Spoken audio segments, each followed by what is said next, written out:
La chica Reddit dice: mis padres desaparecieron con mi hermano genio, dejándome atrás. No vas a creer esto. Mi abuela soltó una bomba, pero fue como si hablara en código. Después de llevarse a mi hermano superdotado, mis padres desaparecieron porque, aparentemente, yo era la tonta a la que no querían cerca. Ahora estoy aquí sola, y es como una ciudad fantasma. ¿Puedes imaginarlo? ¿Mis padres simplemente me abandonaron? Mi abuela, por otro lado, me llenó de amor, con comida deliciosa y las sonrisas más cálidas y acogedoras que puedas imaginar. Descubrí la verdadera alegría de ser aceptada por quien soy. Después de disfrutar más de 2 décadas de libertad, mis padres reaparecieron en mi vida de repente. Aparecieron después de ver mi éxito como investigadora de medios, pero había algo siniestro en sus intenciones, y vinieron a mí con una sonrisa siniestra. Sentí una rabia creciente dentro de mí mientras observaba sus acciones desesperadas, dándome cuenta de que se lo habían buscado. Verlos con esas sonrisas malvadas y lanzando elogios insinceros como «eres increíble», o hablando histéricamente sobre el deber de una hija de ayudar a sus padres, fue tan nauseabundo que me dejó sin palabras. Mis emociones se desbordaron y mis pensamientos se agudizaron. Estas personas no habían cambiado en absoluto. Creen que sus valores son los únicos que importan, usándolos para justificar la exclusión de otros y justificando todo tipo de tiranía sin importarles a quién dañan. Es realmente risible. Ahora vienen a mí solo porque necesitan algo. Bueno, ya no me voy a contener. He estado forjando mi propio camino en la vida, y no puedo considerar a quienes me descuidaron toda mi vida como mi familia. Ya no siento ninguna conexión con ellos. Ha llegado el momento de finalmente decirles lo que pienso a mis padres. Renuncio a cualquier reclamo sobre su herencia y declaro oficialmente nuestro distanciamiento. Soy Sara, una investigadora de 28 años. Desde que era niña, me encantaba jugar al aire libre, correr entre charcos de barro y cavar en la arena hasta estar completamente cubierta de tierra. Todo comenzó cuando mi maestro de ciencias empezó a hablar sobre microorganismos. El concepto de algo que no puedes ver, pero que aún está ahí, me dejó totalmente alucinada. Aunque estas cosas eran invisibles a nuestros ojos, cada una tenía un aspecto diferente bajo un microscopio. Me obsesioné con descubrir cosas que nunca había visto antes, así que le rogué a mis padres que me compraran un libro de imágenes en la tienda. Pero, ¿adivina qué? Eso no fue suficiente. No teníamos un microscopio en casa y no siempre podía usar uno en la escuela. ¿Puedes creer el nivel de decepción que sentí? Mi maestro comenzó a hablarnos sobre estos increíbles microorganismos, como cómo se alimentan de hojas caídas y hacen sus hogares en el barro. Como las hojas y el barro estaban en todas partes, no pude resistirme a investigar, así que terminé cubierta de barro mientras exploraba el fascinante mundo de estas diminutas criaturas. «Sara, ¿por qué siempre ensucias tu ropa?», decía mi mamá. «¿Cuántas veces tengo que recordártelo?». Cada vez que volvía a casa con la ropa desordenada, mi madre me daba una reprimenda, pero, como ves, tendía a olvidar sus advertencias cuando estaba afuera jugando, especialmente porque ella quería que adoptara actividades más tradicionales para una niña. Insistía en que, eres una niña, así que ponte un vestido, jugar afuera no es algo que las niñas deberían hacer. A pesar de que me encantaba el tipo de juego completamente opuesto. Así es como terminaba siendo regañada por ella bastante a menudo.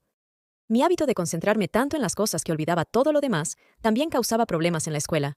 Durante las visitas a casa, mi maestro hacía comentarios como: «Sara a menudo tiene dificultades para mantenerse enfocada en clase y se la puede encontrar soñando despierta con frecuencia. Se distrae fácilmente y pierde la concentración». Mi mamá sonreía de manera incómoda, se disculpaba en mi nombre y luego me decía suavemente: «Trabajemos duro y estudiemos, querida». Pero tan pronto como el maestro se iba, ella me agarraba del brazo y desataba una reprimenda en tono agudo. No podía evitarlo. Las clases me parecían increíblemente aburridas. Las lecciones a menudo eran una confusión, con los maestros lanzando información sin ningún sentido o lógica. Simplemente sentarse allí y escuchar se volvía exasperante, y mis pensamientos inevitablemente se desviaban hacia temas más interesantes. Así era como me sentía, y por eso mis calificaciones en las pruebas eran tan disparejas. En algunas pruebas sacaba casi el puntaje perfecto, mientras que en otras apenas alcanzaba los 20 puntos. Mi inconsistencia hacía que mi boleta de calificaciones pareciera una montaña rusa. En la escuela, los maestros alentaban tener intereses, incluso si significaba poner niveles variables de esfuerzo en ellos, en lugar de no tener interés en absoluto. Pero para mis padres, tener incluso una materia con calificaciones menos que estelares era absolutamente inaceptable. Tiraban mi boleta de calificaciones con disgusto, murmurando: «Un tonto no tiene lugar en esta casa». Mis padres siempre se jactaban de sus propios logros. Mi mamá, que enseñaba en una escuela secundaria ferozmente competitiva, mantenía la cabeza en alto por haberse graduado de una universidad prestigiosa con estándares académicos rigurosos.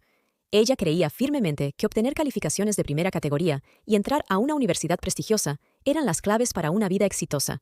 No podía evitar notar que las personas a su alrededor parecían un poco incómodas con sus valores inquebrantables. Parecía que mi mamá no se daba cuenta o simplemente no le importaba.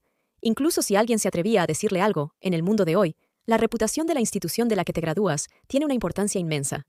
Cualquiera que no lo entienda es visto como un perdedor. Podría haber sido más fácil manejarlo si mi mamá simplemente hubiera sido condescendiente con los demás, pero ella lo llevaba un paso más allá y era confrontacional con cualquiera que tuviera un punto de vista diferente, por lo que, para mantener la paz, generalmente era mejor evitar cualquier tipo de conflicto. Mi papá era bastante similar.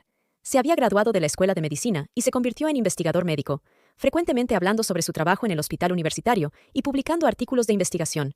Tenía una fuerte convicción de que el valor de una persona se definía por su formación académica y no dudaba en menospreciar a los pacientes y al personal de otras facultades según dónde habían estudiado. En sus ojos, mi situación era inaceptable y vergonzosa. Lamentablemente, tenía un hermano que era todo lo contrario a mí. Era el hijo ideal, siempre obediente y sobresaliente en la escuela, como nuestros padres deseaban. Disfrutaba de comidas lujosas y centradas en la nutrición, y ropa de alta calidad como recompensa por sus logros. Yo era todo lo contrario. Mis comidas a menudo consistían en las sobras de lo que mi hermano y mis padres habían comido. Mi ropa era ya sea demasiado pequeña o ropa usada de mi hermano. Cuando comencé a preferir actividades al aire libre en lugar de las interiores, las posibilidades de recibir ropa nueva disminuyeron significativamente. Nuestros padres nos trataban a mi hermano y a mí de manera diferente según sus valores. Sin embargo, yo aún amaba a mi hermano, y él siempre fue amable conmigo. Mi hermano tenía una montaña de libros de trabajo y siempre estaba atascado en su escritorio de estudio, según las demandas de nuestros padres. Sin embargo, aún encontraba tiempo para ayudarme con mi tarea, e incluso compartía sus bocadillos, sabiendo que yo no recibía golosinas especiales. Ambos entendíamos en silencio que ir en contra de los deseos de nuestros padres no era lo más inteligente. El punto más bajo llegó cuando tenía 9 años. Con mis padres consumidos por su propio trabajo y la educación de mi hermano, gradualmente comenzaron a tratarme como si fuera completamente invisible. Mis padres simplemente me dijeron que me las arreglara por mi cuenta y dejaron de incluirme en las comidas que preparaban para ellos y mi hermano. Me encerraban en mi habitación, alegando que era para hacer la tarea, y solo me dejaban salir cuando mi hermano iba a bañarse. Entonces, yo buscaba lo que podía encontrar en el refrigerador para comer y usaba cualquier ropa que estuviera limpia y disponible. Mis ropas sucias y embarradas eran frecuentemente rechazadas, incluso cuando intentaba ponerlas en la lavandería, y las dejaban en el suelo. Extrañamente, había una tableta colocada cerca reproduciendo un video sobre cómo usar la lavadora, y terminé aprendiendo a lavar mi propia ropa viendo esos videos. Recuerdo sentir un alivio cuando nadie comentó sobre mi autosuficiencia. Había días en los que no veía a mis padres en absoluto. Mis padres estaban perpetuamente absortos en su trabajo, y en las raras ocasiones en que tenían tiempo libre, lo dedicaban enteramente a mi hermano. Incluso si pasábamos uno junto al otro en la casa, no había contacto visual ni respuesta a mis intentos de conversación, por lo que gradualmente dejé de intentar hablar, y en respuesta, mis padres parecían ignorar aún más mi existencia. Leían diligentemente todos los anuncios escolares y proporcionaban todo lo que necesitaba para la escuela, pero la conexión emocional y el reconocimiento brillaban por su ausencia. Así que simplemente acepté que así eran las cosas. Quizás mis maestros, siendo colegas de mi madre, nunca imaginaron que ella llevaría las cosas a tales extremos. Nunca hubo ninguna comunicación o discusión al respecto. Entonces, un día, cuando regresé a casa de la escuela, encontré una nota en la mesa de la sala de estar en nuestra casa vacía. Decía simplemente: «Tu hermano va a una nueva escuela. Hemos dejado esta casa habitable para ti». Al principio, no podía entender el mensaje. Había escuchado de mi hermano mismo que tal vez cambiaría de escuela, pero no parecía algo definitivo en ese momento. Poco sabía que mis padres ya habían arreglado todo. Pero mientras leía esa nota una y otra vez, poco a poco me di cuenta de que era yo la que estaba siendo dejada atrás. Mis padres se iban con mi hermano, dejándome la casa para mí, y parecía que estaban insinuando que no me necesitaban. Al darme cuenta de esto, las lágrimas comenzaron a correr por mis mejillas. Estaba abrumada por la tristeza, pensando que todo era porque no era buena estudiando, porque no siempre obedecía, porque ensuciaba mi ropa. Era desgarrador porque, no importaba cuánto me esforzara por ganar la atención de mis padres haciendo cosas buenas y portándome bien, nunca parecía importar. Una vez que hacía algo que ellos consideraban mal, me volvía invisible para ellos. Sentir el abandono era una tristeza insoportable. Grité en voz alta, sollozando mientras caía la oscuridad afuera y me agotaba de tanto llorar. Comencé a pensar con más claridad de nuevo. Era imposible para una niña de 9 años vivir sola. Incluso si tenía una casa, ¿qué pasa con la comida y todas las demás necesidades básicas? Estaba completamente indefensa sin dinero, y la idea de estar completamente sola me aterrorizaba. Pero entonces me vino a la mente como un rayo un recuerdo de mi infancia temprana. Solía visitar a mis abuelos todo el tiempo en aquellos días. Eran los padres de mi mamá, y me quedaba en su casa con frecuencia. Mi abuela, que trabajaba como cuidadora en un hogar de acogida, solía llevarme allí con ella a veces. Había muchos niños de mi edad, y estoy segura de que jugábamos juntos. Creo que fue el año pasado cuando mi abuelo falleció, y mi abuela comenzó a vivir sola en esa gran casa. En ese momento, mi madre y mi abuela tuvieron algún tipo de desacuerdo, y dejé de ir a la casa de mis abuelos o ver a mi abuela. Mi abuela también estaba sola. Con esa idea ardiendo en mi mente, me embarqué en una búsqueda frenética de los detalles de contacto de mi abuela. Todo lo que podía recordar era el apellido de soltera de mi madre, que también era el apellido de mi abuela. Armado solo con ese pequeño fragmento de información, busqué en cada rincón y grieta de la casa en una búsqueda desesperada. Finalmente, después de una búsqueda minuciosa, encontré una antigua libreta de contactos manuscrita escondida debajo del teléfono fijo, y ahí estaba, el apellido de mi abuela y su número de teléfono. Nunca antes había hecho una llamada telefónica por mi cuenta, pero se sentía como agarrar un salvavidas. Marqué frenéticamente los números del libro de contactos, pero luego me di cuenta de que tenía que levantar el auricular para que la llamada se realizara. Después de 3 intentos fallidos, finalmente logré levantar el auricular, lo presioné contra mi oído y marqué el número. Podía escuchar el tono de llamada, y después de unos tonos, la línea se conectó, silenciando el sonido. Mi corazón latía con fuerza mientras pronunciaba las palabras. Sí, hola, abuela, soy Sara. Inmediatamente reconoció que era yo, y justo ahí, por teléfono, logré explicarle la situación en la que me encontraba. Entonces la abuela dijo, iré de inmediato, y colgó. Poco después, vino a recogerme en su coche. Cuando me vio al abrir la puerta principal para saludarla, pareció contener la respiración.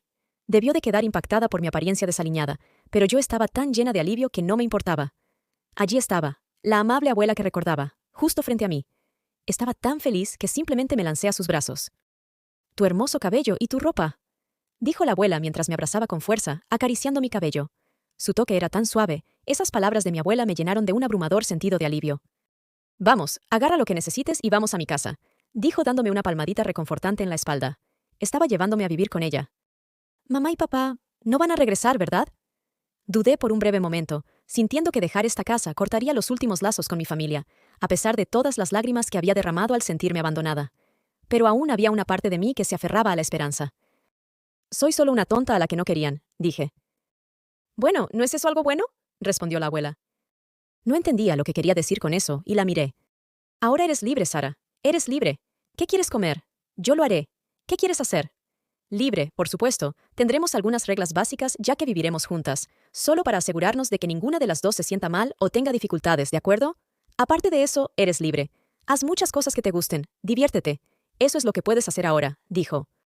Sus palabras despertaron algo dentro de mí. Ser libre para divertirme. No estaba muy segura de cómo sería esa vida, pero una emocionante expectativa estaba creciendo dentro de mí. Después me mudé con mi abuela y comencé a asistir a una nueva escuela. Era un área rural tranquila donde vivía mi abuela y la escuela era pequeña, con solo unos pocos estudiantes. Quizás por su tamaño, ser la nueva en el grupo se veía como algo novedoso y todos me trataban con amabilidad. Los maestros eran atentos con cada estudiante y ya no enfrentaba los regaños que había soportado antes. Sara, tienes cosas que te gustan, eso es genial. Investiga las cosas que te interesan. Debería haber libros en la biblioteca, pero recuerda, el equilibrio es importante. Presta atención en clase, termina tu tarea, luego podrás hacer muchas cosas que te gusten. Todos me aceptaron. Me ayudaron cuando no entendía algo. No negaron quién era. Creo que antes nunca me vieron realmente por quién soy, pero ahora simplemente me aceptaron de manera natural como soy. Así que comencé a sonreír mucho más. Y cerca de la casa de la abuela era como un tesoro para mí. Era un lugar donde se habían descubierto fósiles antiguos y bosques enterrados, y aunque no se estaban realizando excavaciones importantes en ese momento, seguramente aún quedaban restos. Sobre todo, me preguntaba qué tipo de microorganismos habían vivido y trabajado en esa tierra. Tenía tantas preguntas y curiosidades acumulándose dentro de mí. Me preguntaba sobre los efectos de las diferentes capas de la tierra y cómo eran. ¿Diferentes criaturas habitaban cada capa? Estaba hambrienta de conocimiento. Todos los días, en ese entorno rural, veía a personas cubiertas de barro corriendo y explorando cada rincón. Una vez impulsada por mi curiosidad, comencé a cavar y encontré algo que parecía un fósil, lo que me llenó de emoción. Cada día era una aventura, llena de descubrimientos y una sensación de satisfacción. Naturalmente, comencé a pensar que esto era algo que quería seguir haciendo durante mucho tiempo. Han pasado 20 años desde que mis padres me dejaron atrás. Ahora, a los 29 años, estoy trabajando en un empleo de investigación especializado en biología. Criada por mi abuela, después de la secundaria, fui a la universidad durante 4 años para obtener mi licenciatura, seguida de una maestría y un doctorado, sumando otros 4 años. Defendí con éxito mi tesis doctoral y obtuve mi PhD, consiguiendo un trabajo en un instituto de investigación bien considerado justo después de graduarme. Inmediatamente después de llevarme, mi abuela de alguna manera se puso en contacto con mi madre y la obligó a pagar mi educación y crianza. Naturalmente, mi madre se mostró reacia, pero mi abuela amenazó con consultar a servicios infantiles, a la policía, y contratar a un abogado para demandarla si no cumplía con sus obligaciones. Preocupados por su reputación, mis padres a regañadientes transfirieron la cantidad mínima de dinero a mi abuela. Por supuesto, eso no fue suficiente para la matrícula, Así que utilicé becas tipo subvención y programas de estudiantes honorarios para completar mis estudios lo más rápido posible. Ahora estoy trabajando en cosas que siempre me han interesado, como la excavación de fósiles y la comprensión de las condiciones y la edad de la Tierra. Mi vida se volvió increíblemente satisfactoria. Esto ha sido todo de la chica Reddit. Los invito a que no comenten chica Reddit. Si es que eres de nuestros suscriptores leales, los estaré leyendo a todos y dándoles corazones. Únete a nuestra linda familia, da like y suscríbete. Los quiero.